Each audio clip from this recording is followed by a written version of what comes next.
साथै नमस्कार। सरकारले कर प्रणालीलाई पारदर्शिता बनाउने उद्देश्यले सम्पूर्ण उपभोक्तालाई सामान किने बापत बिल, प्यान बिल अथवा भ्याट बिल लिने उपभोक्तालाई पुरस्कार वितरण गर्ने गरेको छ, जसमा लक्की ड्रबाट दैनिक एकजनालाई 1 लाख र 15 दिनमा एकजनालाई 10 लाखसम्मको उपहार लक्की ड्र मार्फत वितरण गरिरहेको छ। यहाँहरूले पनि सामान किन्दा प्यान बिल अथवा भ्याट बिल लिनुभएको छ र त्यो भ्याट बिललाई तपाईँले दर्ता गर्नुभयो भने तपाईँ पनि लक्की ड्र मार्फत विजेता बन्न सक्नुहुन्छ। तपाईँले सामान किन्दा कुनै पनि पसल अथवा व्यवसायकर्ताले तपाईँलाई बिल दिन मानेनन् अथवा बिल दिन इन्कार गरे भने तपाईँले त्यसको विरुद्धमा उजुरी गर्न सक्नुहुन्छ।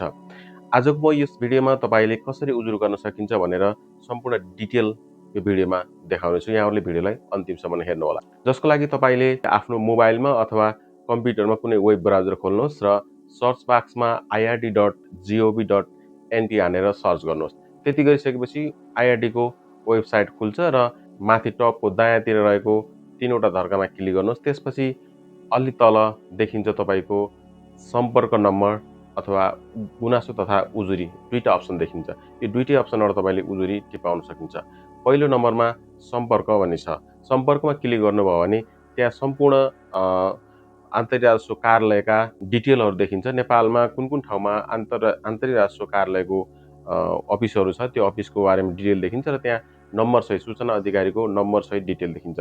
तपाईँको सम्बन्धित कुन ठाउँमा तपाईँलाई सम्बन्धित बिल नदिएको अथवा तपाईँलाई कसले चाहिँ बिल नदिएको तपाईँको आफ्नो क्षेत्र कहाँनिर पर्छ त्यहाँको सँग सम्बन्धित कार्यालयकोमा चाहिँ साइडमा नम्बर छ। त्यो नम्बरमा क्लिक गर्नु भने सूचना अधिकारीलाई सोझै फोनबाट पनि तपाईँले गुनासो टिपाउन सक्नुहुन्छ। अथवा तपाईँले माथि दायाँपट्टिको 3वटा धर्कामा क्लिक गर्नुहोस् र अलि तल जहाँ तपाईँको उजुरी तथा गुनासो देखिन्छ त्यहाँ क्लिक गरेर आफ्नो सम्पूर्ण डिटेल राखेर गुनासोहरू टिपेर त्यहाँ सबमिट गरेर गर्नु भने सिधै तपाईँको IRDको वेबसाइट मार्फत IRDमा तपाईँको उजुरी जान्छ।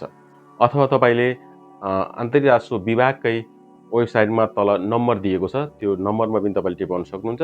नभए त्यहाँको कर्मचारीहरू जस्तै सूचना अधिकारी अथवा विभागको DG अथवा तपाईँको अन्य कर्मचारीलाई पनि डाइरेक्ट फोन गरेर आफ्नो गुनासो टिपाउन सक्नुहुन्छ। अथवा जसले तपाईँलाई बिल दिएन अथवा अन्य अनियमितता सम्बन्धीको कुनै पनि राजस्वसँग सम्बन्धित कुनै पनि उजुरी छ भने त्यहाँ टिपाउन सक्नुहुन्छ।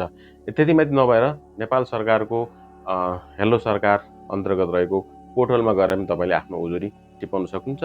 जसको लागि तपाईँले हेलो सरकारको वेबसाइट खोल्नुहोस् र आफ्नो उजुरी तथा उजुरी दर्ता गर्नुहोस् भन्ने छ। त्यहाँ उजुरी दर्ता गर्नुभयो भने त्यहाँबाट पनि तपाईँको के हुन्छ उजुरी सम्बन्धित निकायमा गएर कारबाही प्रक्रिया अगाडि बढ्छ। अथवा तपाईँले 1111 हटलाइन नम्बरमा फोन गरेर पनि हेलो सरकारको यो हटलाइन नम्बर यसमा पनि फोन गरेर डाइरेक्टली आफ्नो उजुरी टिपाउन सक्नुहुन्छ।